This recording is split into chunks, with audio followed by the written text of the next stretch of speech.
Sometimes the biggest stories, the ones that are really shaping our world, they aren't the ones you see on the front page. They're these hidden sagas, these massive narratives that are playing out just under the surface. And today, we're going to learn how to read them. So let me just start with a question for you. What if a huge, sprawling story about family drama, love, and tragedy, what if that was all just a cover? What if it was secretly an act of historical preservation, an entire epic saga encoded to survive the watchful eye of a new emperor? Well, that novel is a real thing. It's the 18th century Chinese masterpiece, Dream of the Red Chamber.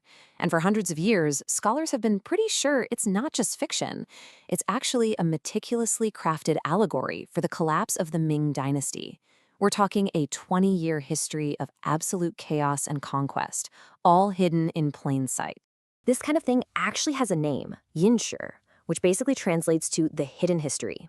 It's this brilliant and frankly very dangerous literary tradition of embedding real historical events into fiction. I mean, think about it. It's how you tell the truth when telling the truth could get you killed. Okay, so how on earth do you secretly embed 2 decades of a dynasty's collapse with all its major players and key moments into a novel? You can't just wing it. You need a system. You need a secret code. The author, Ka Sui-Chin, was facing a huge challenge. He had hundreds of characters, a super complex 20-year history to juggle. So, to pull this off, he basically created a literary operating system, a set of rules that governs the entire hidden story. The first rule of this code is the surname system. It's pretty genius. Cao Sui-Chin sorted all his characters into 4 groups based on their last names. Flower surnames, those are the intellectuals. Death surnames are the ruling class. Emotion signifies loyalty to the old fallen dynasty, and remnant represents the regular people, the ones who survived all the chaos. It's literally a secret social map of 17th century China. But the second rule, this one is even more clever. It's a gender code. The author says that women are made of water and men are made of mud. Now that's not just some pretty poetry.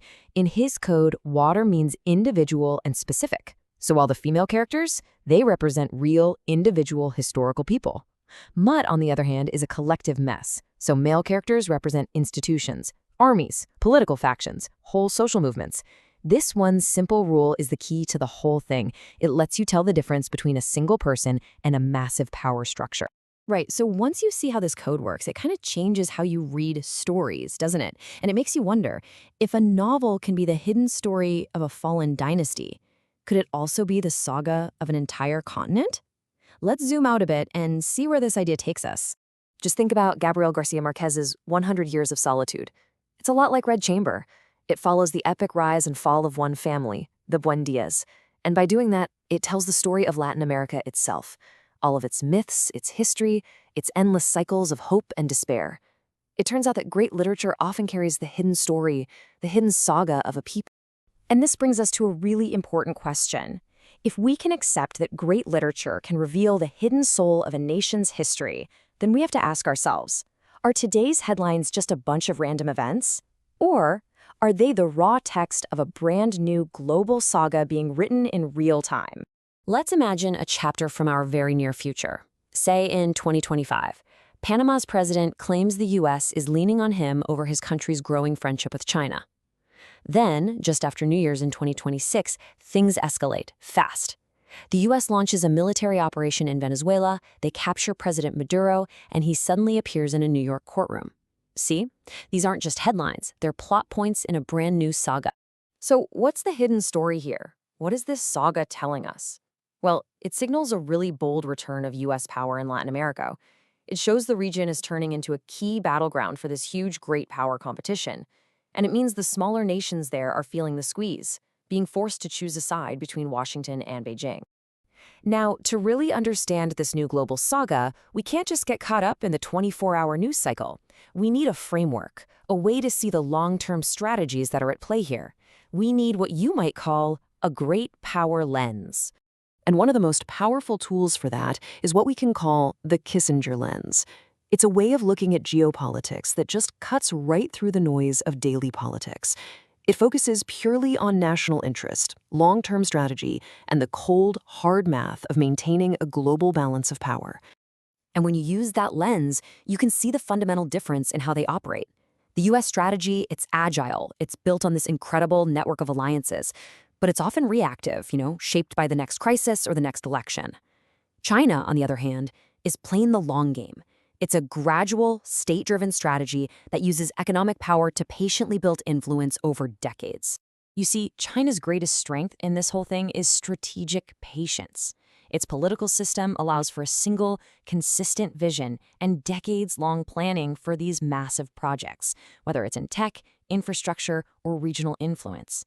It's a huge institutional advantage in a long-term competition. But America's key advantage is something else entirely. It's that unparalleled network of alliances. We're talking decades of partnerships, global institutions like NATO, and the dominance of the dollar. All of that gives the US an incredible amount of systemic weight, a really powerful, even if it's sometimes clumsy, asset on the world stage. So, we've gone all the way from a coded 18th century novel to 21st century geopolitics. How do we tie this all together? How can we use this to actually read our own world? Well, it really comes down to a simple three-step process. First, always look for the hidden story, the yin-shi, that's running underneath the headlines. Second, apply that strategic lens to understand the deeper motivations driving the main characters in this global drama. And third, connect the chapters. See how an event in Panama is linked to a crisis in Venezuela, and realize it's all part of one big, unfolding narrative. And that's the real takeaway here. You now have a new framework, a new mental model. It's a way to stop just reacting to the news and start actually reading the sagas being written in our time. It's the difference between seeing a single word and understanding the entire story. So I'll leave you with this. Now that you know how to look for these hidden sagas, and you have the tools to analyze them, what chapter do you think is being written in our world right now?